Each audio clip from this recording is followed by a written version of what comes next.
So here I am once again with my first impression of one of the newest shows to come out in fall 2017, and it goes by the name of Garo Vanishing Line. So when I looked into it, I found out that Garo is a list of various shows and movies, even some with live action.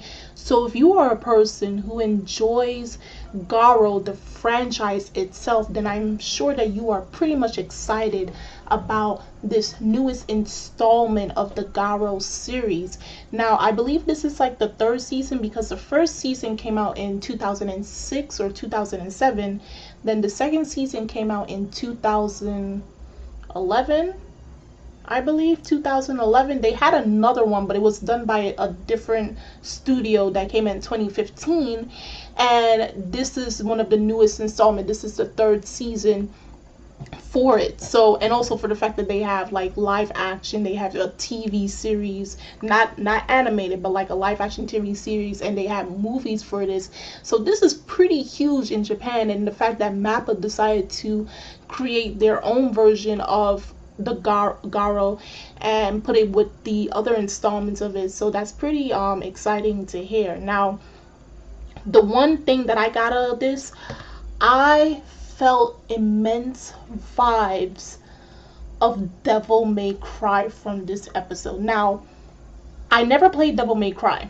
I never did, but I was introduced to it by my friend around 2 years ago, and then I started looking up videos on YouTube. I've seen gameplays, I've seen cutscenes, I've looked up the history of Devil May Cry. I know Rebellion, Ebony, Ivory, Dante, the original Dante, not the one done by Ninja Theory. I like the 1 to 4. And all that stuff. And especially the opening, it is so metal. It's done by Jam Project, the same people who did like the first opening. When I looked it up, the very first opening for Garo season 1, and also they did One Punch Man. They came and did the opening for this Garo series, and it's pretty metal. It fits so well, and I just envision what it would be like if the main character named Sword, is a weird, almost corny name, but it fits with him some way. Imagine Sword and Dante actually teaming up with each other. That would have been so cool. Like I'm just envisioning like a Devil May Cry crossover with Garo. You know how amazing that would be. I was just thinking that when I was watching this. Now, going into this episode, it's metal, man. It's metal. It's gruesome. It's gritty. A lot of action. Is for the mature audience, and this is just what I love. I love the action. I like the dark atmosphere about this episode. The action scenes were kind of shaky because they were moving at such a fast pace, but eventually you'll start getting used to this. And the main MC, Sword, is a Makai Knight. So a Makai Knight is someone who protects humans from horrors, which we come to find out is they basically eat upon humans' darkness. So the darkness that you have built up inside you, and insecurities and anger and all of that stuff, the horrors basically use the human body as like a host, and then after that they use those bodies to consume other humans. So it's very befitting of the name called horror, and it's up to the Makai Knight, aka Sword, to defeat these horrors and protect humans. That is his job, and the setting of this is pretty cool.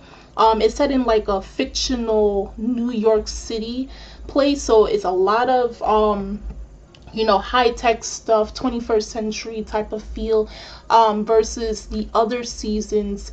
If you look it up, versus the other seasons taken in place during like medieval times or during like ancient Japan. So this is a whole new setting, and possibly a lot of us and those who are into the Garo series will certainly enjoy this new setting that's taking place in Vanishing Line. So in this episode, we were introduced to Sword, and he's doing his job, and then he ends up meeting the female protagonist, at least one of the female protagonists, named Sophie, who is looking for this thing or place called El Dorado. Now, we don't know exactly what her main reason for looking for El Dorado is, and it seems like Sword is interested in El Dorado as well. So we don't know what the main objective is towards El Dorado, but these two are going to be working hand in hand together for the rest of this season to get to that place, or get to whatever it is named El Dorado.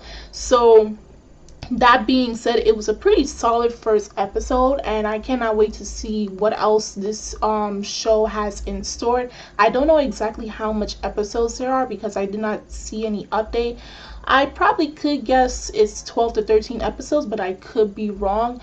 But once they do update, or if you have found out how much episodes there are, you can leave in the comment section below.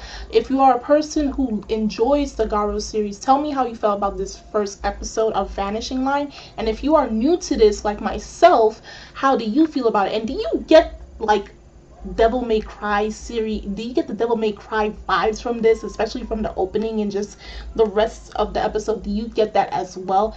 The links are in the description box, so you guys go check that out. Hit that like button and the subscribe button. It will really help my channel out. And I'm Kimmy Chan of Anime Legends Podcast, and I will see you guys later. Bye.